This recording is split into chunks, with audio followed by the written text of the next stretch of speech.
नाजरीन, अगर आप समझते हैं कि तरक्की सिर्फ बड़ी ताकतों, महंगी टेक्नोलॉजी और आलमी इदारों के मरहूने मिन्नत है, तो बर्किना फासो की ये कहानी आपको गलत साबित कर देगी। ये वो मुल्क है जहां कल तक अंधेरा ही अंधेरा था। घरों में बिजली नहीं, स्कूल पंखे के बगैर, अस्पताल वेंटिलेटर्स के बगैर और फसलें पानी की कमी से तबाह हो जाती थीं। नौजवान मुल्क छोड़ने पर मजबूर थे और गुर्बत हर गोशे में छाई हुई थी।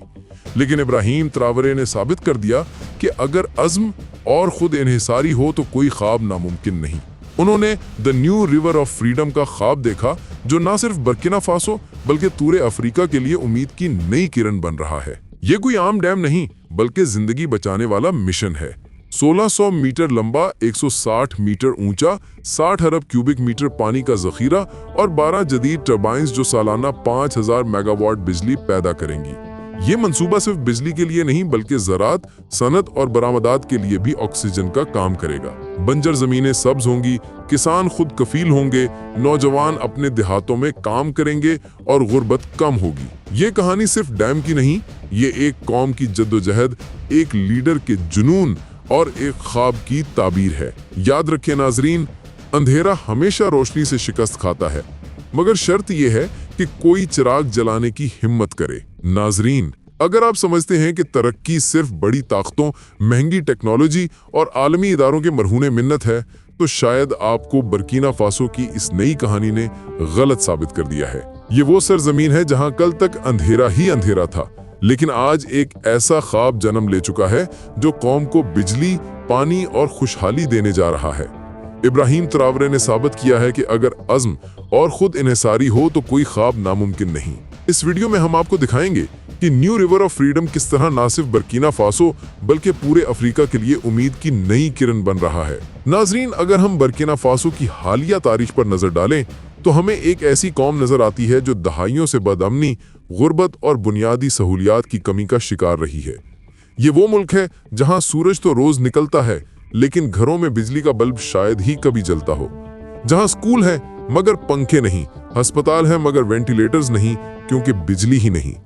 बर्किना फासो की 70% से ज्यादा आबादी अब भी बिजली जैसी बुनियादी सहूलत से महरूम है। शहरी इलाकों में कभी कभार चंद घंटों के लिए रोशनी आ जाती है, मगर देहाती इलाकों में लोग बिजली को सिर्फ ख्वाब ही समझते हैं। फसलें पानी ना मिलने की वजह से तबाह हो जाती हैं, कारोबार वीराने हो जाते हैं और नौजवान मुल्क छोड़ने पर मजबूर हो जाते हैं। जब रात होती है तो अंधेरा सिर्फ घरों में नहीं बल्कि ख्वाबों में भी छा जाता है। और यही नहीं, बिजली की कमी का सबसे बड़ा असर मईशत पर पड़ता था। बर्किना फासो में छोटी छोटी सनतें बंद पड़ी हैं, फैक्ट्रियां साकित हैं और किसान पेट्रोल से चलने वाले पंप्स के जरिए खेतों को सैराब करते हैं, जो न सिर्फ महंगे हैं बल्कि गैर मुस्तहकम भी। मुल्क में मुतबादिल एनर्जी के जराए होने के बराबर थे और जो थोड़ी बहुत बिजली थी वो या तो डीजल जनरेटर से पैदा होती या महंगे दामों पर पड़ोसी मुमालिक से खरीदी जाती। इसी संगीन सूरत हाल में इब्राहिम त्रावरे और उनकी टीम ने न सिर्फ मसाइल का पता किया बल्कि उनका हल भी निकाला। उन्होंने कहा कि जब हमारे पास सूरज है, हवा है, पानी है, तो हम किसी के मोहताज क्यों हैं? जब हमारे पास जज्बा है, ईमान है, कुर्बानी है, तो हम हमें गुलाम क्यों हैं? और यही वो सोच थी जिसने grand Burkina over and power dam को जन्म दिया। नाजरीन, ये कोई आम इंफ्रास्ट्रक्चर प्रोजेक्ट नहीं, ये एक जिंदगी बचाने वाला मिशन है, क्योंकि जहां बिजली नहीं होती वहां सिर्फ अंधेरा नहीं होता, वहां मायूसी, गुर्बत और जहालत भी बसेरा करती है। और यही अंधेरे मिटाने के लिए इब्राहिम त्रावरे मैदान में उतरे। उन्होंने वजारत तवानाई, पानी और दिफा के चंद बेहतरीन नौजवान माहिरीन को इकट्ठा किया। इस प्रोजेक्ट को इब्तिदा में प्रोजेक्ट एक्स का नाम दिया गया। इसकी फाइलें खुफिया रखी गईं, नक्शे सिर्फ हाथों से मुंतकिल हुए और इजलास हमेशा हर रात को बंद कमरों में होते।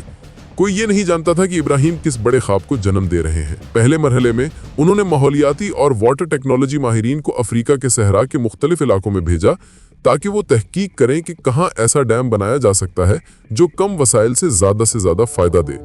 कई माह की सख्त तहकीकात के बाद फैसला हुआ कि शुमाली बर्किना फासो में एक कोदी और तिकान शिबी इलाका है जहां पानी जमा करके एक महफूज और पायदार जखीरा बनाया जा सकता है। इसी दौरान इब्राहिम ने इस प्रोजेक्ट का नाम बदलकर the new river of freedom रखा, क्योंकि ये सिर्फ बिजली पैदा करने के लिए नहीं बल्कि बर्किना फासो की आज़ादी, खुद मुख्तारी और खुददारी का कशां था। ابراہیم جانتے تھے کہ جیسے ہی دنیا میں اس پروجیکٹ کی خبر جائے گی، کئی طاقتور ملک اور ادارے اسے روکنے کی کوشش کریں گے، خاص کر تب جب ایک افریقی ملک پانی اور توانائی میں خود کفیل ہو جائے۔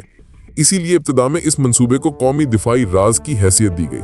تعمیر اور نقشے فوجی اڈوں میں رکھے گئے اور جہاں ڈیم بننا تھا اس علاقے کو اسٹریٹجک سیکیورٹی زون قرار دیا گیا۔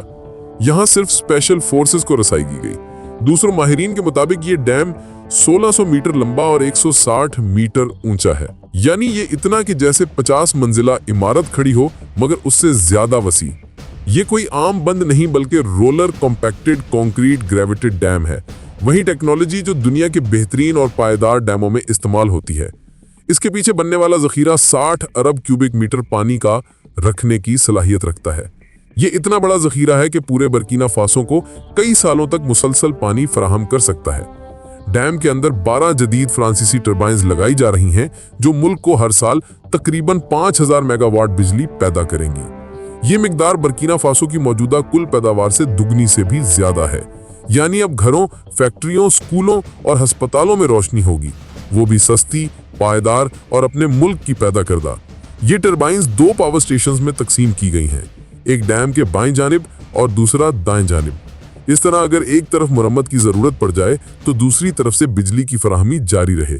یہ دوہرا بیک اپ سسٹم ہے جو سارے ملک کو بلا تعطل توانائی فراہم کرے گا۔ ناظرین، یہ منصوبہ صرف بجلی پیدا کرنے کا ہی نہیں بلکہ زراعت، صنعت اور برآمدات کے لیے بھی آکسیجن کا کام کرے گا۔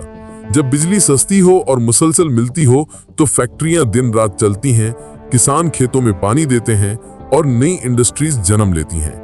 اس کے اندر سمارٹ واٹر مینجمنٹ سسٹم نصب کیا جا رہا ہے جس کے ذریعے پانی کا بہاؤ، درجہ حرارت اور پریشر سارا خودکار انداز میں مانیٹر ہوگا، یعنی انسانی کمی اور غلطی کا ممکنہ امکان تقریباً 0۔ ابراہیم تراورے جانتے تھے کہ کسانوں کا درد صرف بجلی کا نہیں، پانی بھی ہے۔ اسی لیے ڈیم کے ساتھ گرین ریور پروجیکٹ بھی شروع کیا گیا جس کے تحت لاکھوں ہیکٹر بنجر زمین کو قابل کاشت بنایا جائے گا۔ یہ وہ زمینیں ہیں جو مکر آسرتھا سے صرف ریت پیدا کرتی تھیں، اب وہاں گندم، چاول، سبزیاں اور پھل اگیں گے۔ حکومت نے پانی پہنچانے کے لیے ڈرپ اریگیشن اور سمارٹ سپرنکلر سسٹمز متعارف کرائے ہیں تاکہ کم پانی سے زیادہ فصل حاصل ہو سکے۔ یہی ٹیکنالوجی اگرچہ اسرائیل جیسے ملک استعمال کرتے ہیں مگر اب یہ صحرا بھی ترقی سے فیض یاب ہوگا۔ حکومت نے اعلان کیا ہے کہ رجسٹرڈ کسان کو سبسڈی پر بیج، کھاد اور سولر ٹیوبل پمپ دیے جائیں گے۔ وہ دن دور نہیں جب برکینا فاسو خوراک میں خود کفیل ہونے کے ساتھ ساتھ خوراک برآمد کرنے والا ملک بنے گا۔ جب کھیتوں میں پانی ہوگا تو دیہاتوں سے ہجرت نہیں ہوگی، نوجوان اپنے کھیتوں میں ہی کام کریں گے، بے روزگاری ختم ہوگی، غربت کم ہوگی اور اشیاء خوردنوں کی قیمتیں مستحکم رہیں گی۔ زرعی ٹریننگ سینٹرز بھی قائم کیے جا رہے ہیں جہاں کسانوں کو ماڈرن ٹیکنیکس سکھائی جائیں گی تاکہ وہ صرف روایتی کاشتکار نہیں بلکہ زرعی ماہر بنے۔ ناظرین، یہ صرف ڈیم کی کہانی نہیں، یہ ایک خواب کی تعبیر ہے، ایک قوم کی جدوجہد ہے، ایک لیڈر کے جنون کی داستان ہے۔ اب سوال آپ سے ہے، کیا ہم بھی اپنے اندھیروں کو مٹا سکیں گے؟ کیا ہم بھی اپنے وسائل، اپنی طاقت اور اپنے خوابوں پر یقین کر پائیں گے، یا پھر تاریخ کے اوراق پر صرف تماشائی بنے رہیں گے؟